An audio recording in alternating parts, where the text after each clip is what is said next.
Lalu ya perdebatan-perdebatan dimulai dengan aliran hukum alam, kemudian aliran hukum positif, ketiga aliran hukum murni, keempat aliran sejarah, kelima aliran sosiologi jurisprudence, keenam aliran realisme hukum. Ya, ini perkembangan pemikiran-pemikiran ya. Sekarang kalau kita lihat misalnya yang pertama adalah bahas tentang hukum alam ya. Aliran hukum alam ini bersifat universal ya. Teori ini muncul karena manusia gagal mencari keadilan yang absolut. Teori ini mencari penjelasan hukum tentang fenomena yang berdasarkan pada dan seharusnya memperkirakan beberapa hukum yang lebih tinggi yang terdapat di dalam beberapa prinsip moralitas. Hukum alam bersumber pada Tuhan ya, yang dipelopori oleh kaum skolastik seperti Thomas Aquinas, ya, Grotius, Dante dan lain-lain. Hukum alam ini bersumber pada rasio, yaitu hukum alam yang bersumber pada nalar pemikiran manusia. Jadi sebagai contoh sebelum lebih jauh, misalnya tentang hak hidup, itu hukum alam. Ya, saya selalu berulang-ulang, hak hidup adalah hukum alam. Tidak bisa Anda misalnya mencabut nyawa orang semua maunya. Ya, dalam bahasa sederhana, Anda punya kuasa apa? Otoritas negara aja mencabut nyawa orang itu melalui prosedur. Nah, yang tidak melalui prosedur itu namanya extraordinary killing. Ya, pembunuhan biasa. Anda tidak punya hak membunuh orang. Ya, jadi kembali pada diri sendiri. Anda mau dibunuh atau keluarga Anda mau terima kalau Anda dibunuh? Maka pasti tidak. Nah, prinsip itu penting. Dan di dalam prinsip hukum alam ini, walaupun tidak diatur atau belum diatur oleh negara, dia berlaku. Tetapi dalam sejarah perkembangan pemikiran negara modern, larangan membunuh itu diatur dalam hukum. Sebagai satu contoh ya dari aliran hukum alam itu ya, dalam KUHP misalnya, Anda pergi kemanapun diatur itu larangan membunuh. Dalam lingkup sosial tidak diterima orang membunuh itu. Tidak ada orang bersorak ya ketika anaknya, bapaknya atau anggota keluarganya dibunuh, oh berterima kasih pada pembunuh. Nggak ada, kecuali orang gila. Itu hukum sosial begitu. Ya. Misalnya hak untuk mendapatkan benda, memiliki benda, itu hukum alam. Jadi apa yang Anda dapat itu dipertahankan. Tidak mungkin Anda dirampas haknya itu, hak bendanya, kemudian Anda bilang berterima kasih. Nah, kecuali Anda gila. Ya. Jadi prinsip-prinsip hukum alam itu adalah hak yang melekat pada diri manusia sejak dia lahir dan berlaku secara universal. Ada 5 teori dalam hukum alam ya. Pertama, hukum alam didasarkan pada putusan nilai yang berasal dari beberapa sumber absolut dan yang sesuai dengan alam dan nalar. Ya. Kita ambil yang paling sederhana, nalar misalnya. Ya seperti tadi ya. Orang tidak mau menderita, tapi ketika diperlakukan menderita, dia tolak. Itu sudah nalar. Ya. Rasio manusia. Yang kedua, kegunaan nalar ini mengekspresikan secara objektif prinsip yang dapat diketahui yang mengatur hakikat inti manusia dan alam. Dibahas ya, prinsip-prinsip objektif seperti tadi ya, larangan membunuh, larangan mengambil hak milik orang. Ketiga, prinsip hukum alam ini tetap secara abadi, benar dan dapat dianut dengan pekerjaan penalaran manusia. Ya, seperti tadi ya, larangan membunuh itu berlaku seumur hidup sejak zaman anaknya Adam katakan sampai hari ini. Hukum adalah syarat mendasar kehidupan manusia di masyarakat. Sudah pasti. Dulu ada cerita misalnya Mr. Wednesday, ya, Mr. Wednesday ini hidup di sebuah pulau. Dia sendiri, ya diatur dirinya sendiri, tidak ada komunikasi dengan orang. Tapi begitu dia nyebrang ke pulau, dia masuk pada alam masyarakat, dia tunduk pada hukum.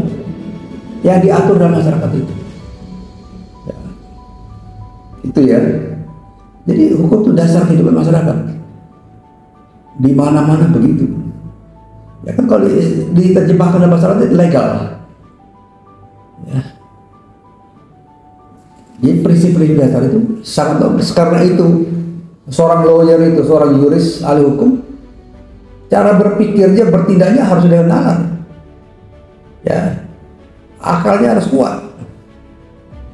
Seperti di pengadilan, kalau ada cross examination, ya, tanya jawab, misalnya kita membela klien kita sebagai terdakwa, kita harus sigap berinteraksi dengan pemikiran dari jaksa. Ya nggak bisa kita katakan, oke, tunda dulu sidangnya, saya baca buku dulu. Nggak begitu, kan kita harus tidak. Ya, logis teman. Thomas Aquinas mendefinisikan hukum sebagai ketentuan akal untuk kebaikan manusia. Ya. Ini juga masuk akal ya. Untuk kebaikan manusia, hukum itu harus dibuat untuk kebaikan manusia. Kalau misalnya tercederai kebaikan manusia atau menjadi terbelenggu, maka hukum itu tidak adil. Ya, bisa diminta diperbaiki atau digugat pengadilan ya melalui Mahkamah Konstitusi. Ya, sejak dunia diatur oleh ketentuan yang ditetapkan Tuhan, seluruh masyarakat di alam semesta diatur oleh akal yang berasal dari Tuhan. Nah, ini namanya skolastik ya, prinsip keagamaan. Ini eranya ya. Hukum Tuhan di atas segala-galanya. Namun tidak seluruh hukum Tuhan dapat diperoleh manusia. Hukum alam adalah bagian dari hukum Tuhan yang diungkapkan dalam pikiran alam. Contoh misalnya yang dalam kehidupan sederhana ya. Air itu mengalir dari dataran tinggi ke dataran rendah. Ya, tapi apakah bisa dilawan? Bisa. Ya, kalau sumber air di dataran rendah mau dilawan ke tinggi harus pakai pompa. Ya, itu namanya akal budi manusia. Perkembangan teknologi begitu. Ya kan? Contoh misalnya di bulan tidak ada gratifikasi. Untuk ada gratifikasi ada alat. Ya. Hukum alam begitu, tapi bisa direkayasa oleh manusia. Apakah membahayakan manusia? Tidak. Kalau membahayakan manusia harus berhenti. Ya. Jadi manusia sebagai makhluk yang berakal menerapkan dari bagian hukum Tuhan itu terhadap hidup manusia sehingga dapat membedakan mana baik dan buruk. Jadi hukum itulah alat atau filter ya, untuk menyaring mana baik dan buruk. Saya kira ini, jadi prinsip-prinsip ini masuk akal. Jadi beberapa tokoh misalnya di perkembangan pemikiran dari zaman Yunani dan Romawi ya. Misalnya Socrates ya. Socrates ini sekali tokoh dari zaman Yunani kuno yang menuntut supaya para penegak hukum mengindahkan keadilan sebagai nilai yang melebihi manusia. Plato dan Aristoteles ya mulai mempertimbangkan manakah aturan yang lebih adil yang harus menjadi alat untuk mencapai tujuan hukum, walaupun mereka juga tetap tunduk pada tuntutan-tuntutan alam sehingga zaman itu dikenal sebagai ada hukum alam. Di era Romawi ada pemikir Cicero mengajarkan konsepnya tentang a true law, hukum yang benar yang disesuaikan dengan right reason, ya, serta sesuai dengan alam dan menyebar di antara manusia dan sifatnya immutable dan eternal. Hukum apapun harus bersumber dari true law ini. Lagi Agustinus ya berdasarkan prinsip hukumnya pada delicto proximini atau cinta kepada sesama. Ya. Keadilan itulah menjadi hukum.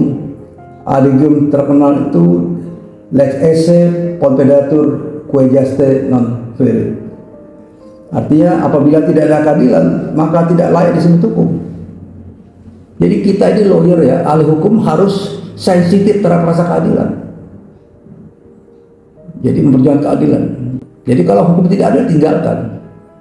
Kalau dapat Gustav Pagbu yang mengatakan keadilan merupakan esensi hukum, cita hukum tidak lain adalah keadilan. Jadi selalu tuh berimpitan, ya, berimpitan antara hukum dan keadilan, selalu gitu. Ya, esensi hukum adalah keadilan. Kalau tidak ada keadilan, tidak ada hukum. Ya. Kemudian hukum alam dibedakan dari dalam dua golongan, yakni pertama aliran hukum alam irasional, kedua hukum alam rasional. Menurut aliran hukum irasional, bahwa hukum itu berlaku universal dan bersifat abadi dengan mengesampingkan aspek rasio manusia. Tokoh aliran ini adalah Thomas Aquinas.